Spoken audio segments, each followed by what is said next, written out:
എല്ലാവർക്കും നമസ്കാരം. ഇന്ന് നമ്മൾ നോക്കാൻ പോകുന്നത് +2 മലയാളം പാഠപുസ്തകത്തിലെ തനതിടം എന്ന 2ാമത്തെ അധ്യായത്തിലെ അവസാന പാഠഭാഗമായ പുലിക്കോട്ടിൽ ഹൈദറിനെ കുറിച്ച് എം.എൻ. കാരശ്ശേരി രചിച്ച മാപ്പിളപ്പാട്ടിലെ കേരളീയത എന്ന പാഠഭാഗമാണ്. മൊഹിയുദ്ദീൻ നടുക്കണ്ടിയിൽ കാരശ്ശേരി എന്നാണ് അദ്ദേഹത്തിൻ്റെ മുഴുവൻ നാമം.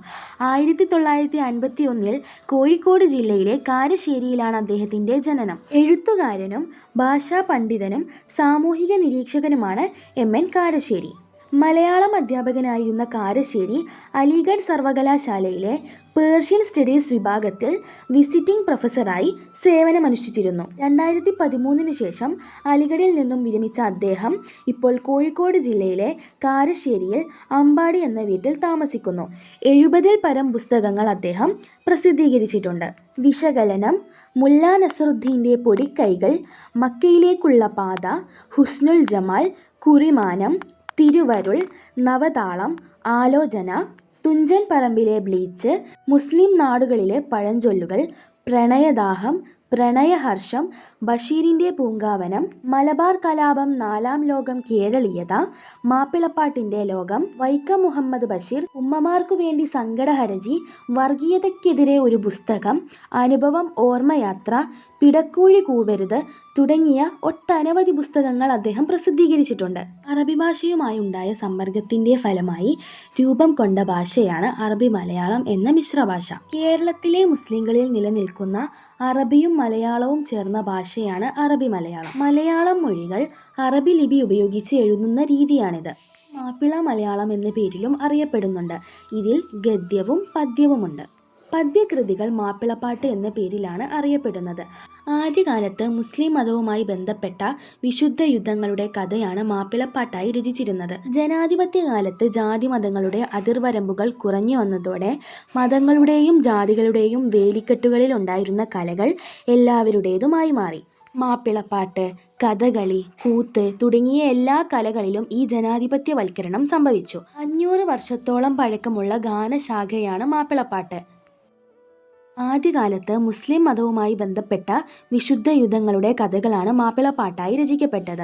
പിന്നീട് പ്രണയകഥകളും നാടൻ ഇതിവൃത്തങ്ങളും മാപ്പിളപ്പാട്ടിന് വിഷയമായി തീർന്നു. മാപ്പിളപ്പാട്ട് കവികളിൽ ഏറെ ജനപ്രിയനായിത്തീർന്ന പുലിക്കോട്ടിൽ ഹൈദറിൻ്റെ രചനകളെക്കുറിച്ചാണ് ശ്രീ ഡോക്ടർ എം.എൻ. കാരശ്ശേരി ഈ ലേഖനത്തിൽ പ്രതിപാദിക്കുന്നത്. പ്രമേയം, ഭാഷ, കാഴ്ചപ്പാട് എന്നിവയിലെല്ലാം പുലിക്കോട്ടിൽ ഹൈദർ കേരളീയതയ്ക്ക് വലിയ പ്രാധാന്യം നൽകി. മാപ്പിളപ്പാട്ട് കവികളിൽ ഈ ഒരു പ്രത്യേകത ഏറ്റവും കൂടുതലുള്ളത് ഹൈദറിനാണ്. ഒറ്റപ്പാട്ടുകൾ കെട്ടുന്നതായിരുന്നു അദ്ദേഹത്തിൻ്റെ ശീലം. അത്തരത്തിൽ 2000-ഓളം പാട്ടുകളുണ്ട്. മാപ്പിളപ്പാട്ടിലെ മറ്റു കവികൾ അറേബ്യൻ ചരിത്രത്തെയും ഇസ്ലാമിക ഇതിവൃത്തങ്ങളെയും കാൽപ്പനിക കഥകളെയും മാപ്പിളപ്പാട്ടിന് തിരഞ്ഞെടുത്തപ്പോൾ പുലിക്കോട്ടിൽ ഹൈദർ തൻ്റെ നാടിൻ്റെ കഥകളാണ് പാട്ടുകളാക്കിയത്. വെള്ളപ്പൊക്കമാല ഇതിന് നല്ലൊരു ഉദാഹരണമാണ്. തൻ്റെ ചുറ്റുപാടുകളിൽ കണ്ട മനുഷ്യരുടെ ജീവിത യാഥാർത്ഥ്യങ്ങൾ നിറഞ്ഞ നാട്ടുകഥകൾ രചിക്കാനായിരുന്നു ഹൈദറിന് പൊതുവെ ഇഷ്ടം. പൊതുവെ മാപ്പിളപ്പാട്ട് കവികൾ മറ്റു ഭാഷകളിലെ പദങ്ങളും കൂടി കൂട്ടിക്കലർത്തിയിട്ടായിരുന്നു എഴുതാറുണ്ടായിരുന്നത്. എന്നാൽ പുലിക്കോട്ടിൽ ഹൈദർ അതിൽ നിന്നും വ്യത്യസ്തനായിരുന്നു. അദ്ദേഹം തൻ്റെ ജന്മദേശമായ ഏറനാട്ടിലെ ഭാഷയാണ് മാപ്പിളപ്പാട്ട് രചനയ്ക്കായിട്ട് സ്വീകരിച്ചിട്ടുണ്ടായിരുന്നത്. വാമൊഴിയെ വരമൊഴിയാക്കി മാറ്റുവാൻ പ്രയാസപ്പെടാതെ അതേപടി അദ്ദേഹം അദ്ദേഹത്തിൻ്റെ പാട്ടുകളിൽ ഉപയോഗിച്ചിരുന്നു. സ്ത്രീകളുടെ ജീവിത ദുഃഖങ്ങൾക്ക് പ്രാധാന്യം കൊടുത്തു എന്നതാണ് പുലിക്കോട്ടിൽ ഹൈദറിൻ്റെ പാട്ടുകളുടെ മറ്റൊരു പ്രത്യേകത. പുരുഷൻ്റെ ക്രൂരതയ്ക്കും വഞ്ചനയ്ക്കും പാത്രമാകുന്ന സ്ത്രീത്വം ഹൈദറിൻ്റെ രചനാ വൈഭവത്തെ നിരന്തരം പ്രചോദിപ്പിച്ചു. മറിയക്കുട്ടിയുടെ കത്ത് എന്നൊരു രചനയാണ് അദ്ദേഹത്തിൻ്റെ ഇത്തരം രചനകളിൽ ഏറെ പ്രസിദ്ധം. മറിയക്കുട്ടിയുടെ കത്ത് എന്ന 1924 പുലിക്കോട്ടിൽ ഹൈദർ രചിച്ച രചനയുടെ ആശയം ഇങ്ങനെയാണ്. ബെല്ലാരി ജയിലിൽ തടവുകാരനായി കിടക്കുന്ന ഭർത്താവ് മറിയക്കുട്ടിയെ സംശയിക്കുന്നു. ഇക്കാര്യം കാണിച്ചുകൊണ്ട് അയാൾ അവളുടെ ഉമ്മയ്ക്കൊരു കത്ത് എഴുതുന്നു. കത്ത് കണ്ട് സങ്കടപ്പെട്ട് മറിയക്കുട്ടി എഴുതുന്ന കത്തിൻ്റെ രൂപത്തിലാണ് ഈ പാട്ട്. സങ്കടം പറഞ്ഞുകൊണ്ടും തൻ്റെ നിരപരാധിത്വം വിവരിച്ചുകൊണ്ടുമാണ് മറിയക്കുട്ടി പാടുന്നത്.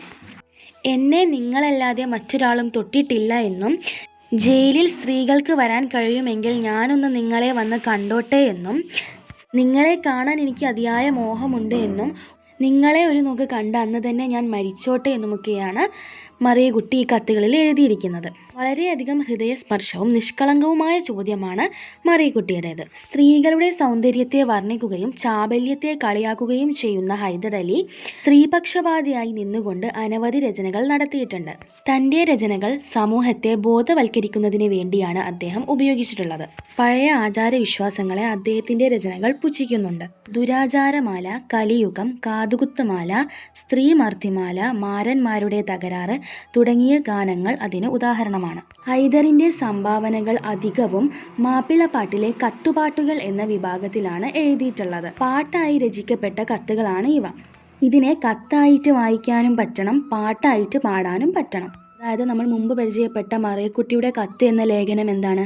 അതൊരു കത്താണ്, പക്ഷെ അതിനുള്ളിൽ ഒരു പാട്ടുണ്ട് അല്ലേ? അതുപോലെയുള്ള ഗ്രന്ഥങ്ങളൊക്കെ നമ്മൾ കത്തായിട്ട് വായിക്കാനും നമുക്ക് പറ്റണം, പാട്ടായിട്ട് പാടാനും പറ്റണം എന്നാണ് പറയുന്നത്.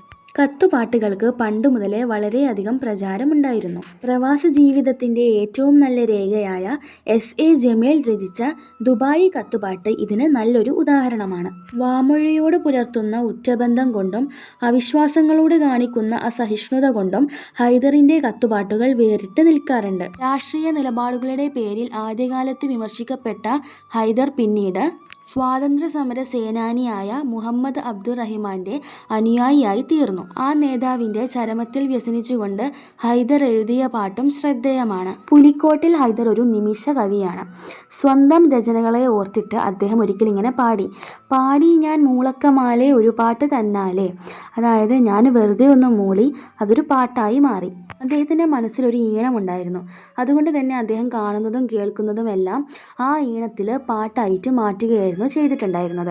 1979 അദ്ദേഹത്തിൻ്റെ ജന്മശതാബ്ദി ദിനത്തിൽ തിരഞ്ഞെടുത്ത രചനകളുടെ സമാഹാരങ്ങളെല്ലാം ചേർത്ത് പുലിക്കോട്ടിൽ കൃതികൾ എന്ന് പറയുന്ന ഒരു പുസ്തകം പ്രസിദ്ധീകരിച്ചു. 20-ാം നൂറ്റാണ്ടിലെ മലബാറിൻ്റെ രാഷ്ട്രീയവും സാമ്പത്തികവും ഗാർഹികവുമായ അനേകം മുദ്രകൾ മാപ്പിളപ്പാട്ടിൽ കൊണ്ടുവന്നത് പുലിക്കോട്ടിൽ ഹൈദറാണ്.